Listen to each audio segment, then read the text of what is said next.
Wala ka palang sasabihin eh. Teka lang.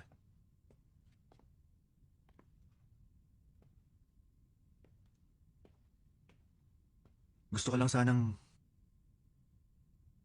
Gusto ko lang mag-sorry. Mali yung pagkaintindi ko eh. Sumobra yung ginawa ko. At dahil doon, nasaktan tuloy kita. Sorry.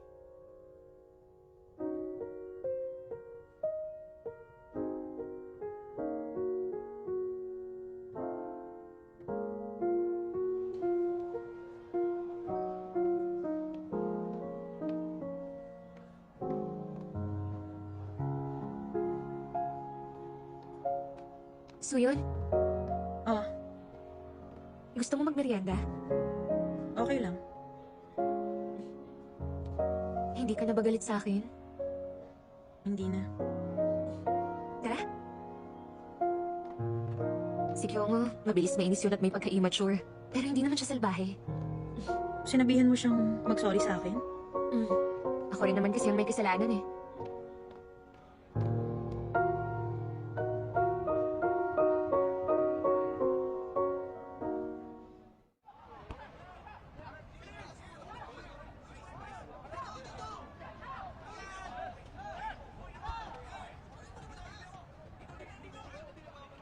Oy,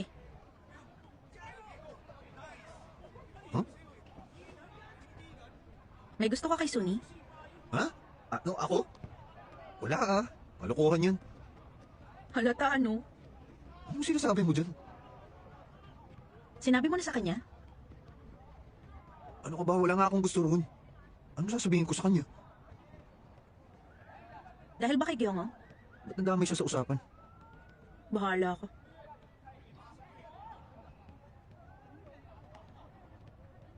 Alam mo, si Suni at si Gyungo, ibang level ng pamilya nila.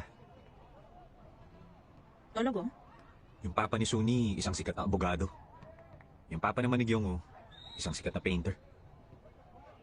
May maliit na dry cleaning business lang ang pamilya ko eh. Hindi naman natin mapipili ang magiging magulang natin. Tsaka ano kung dry cleaning lang? Ayaw mo nang subukan porque simple lang ang mga magulang mo? So yung galing sa ampunang walang magulang, wala na silang karapatang makipag-date?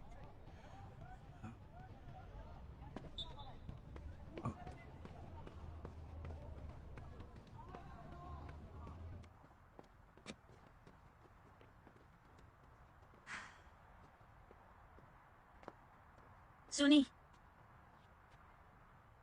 So yun. Bakit nandito ka? may sasabihin ako sa'yo. Pwede kang sumama sa akin?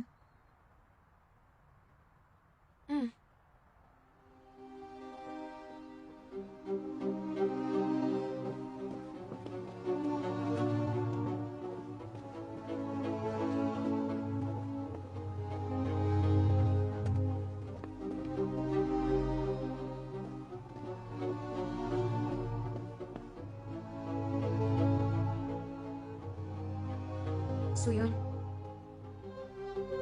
Ano ba yung sasabihin mo sa akin?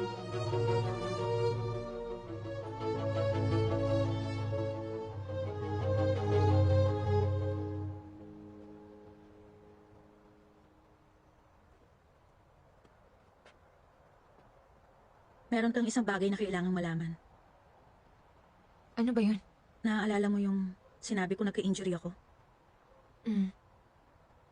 Alam mo kung gaano kalala yun? At kung anong dahilan? Huh?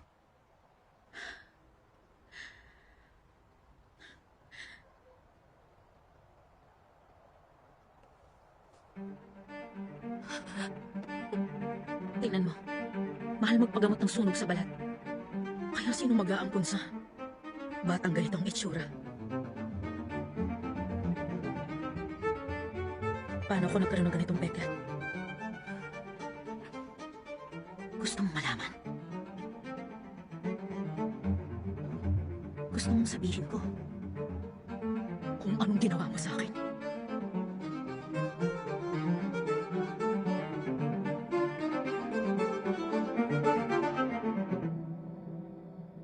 Hindi ko malilimutan ang araw na yon. Yun yung gabi. Bago yung araw na aampunin na sana ako.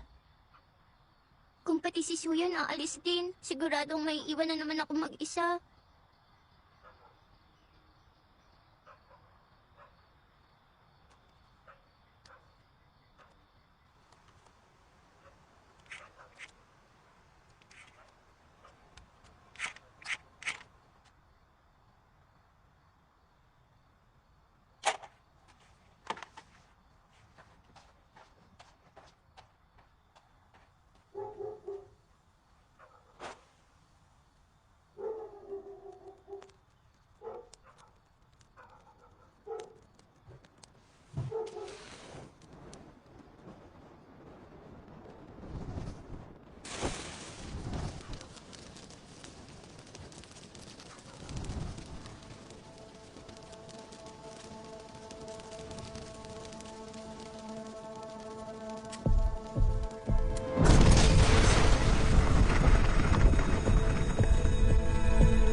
Dahil nga maaga akong susunduin na mag-aampon sa akin kinabukasan.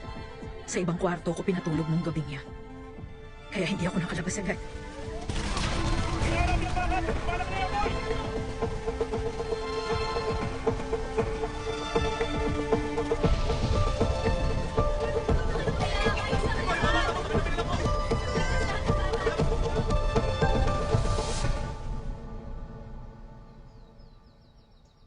Suni?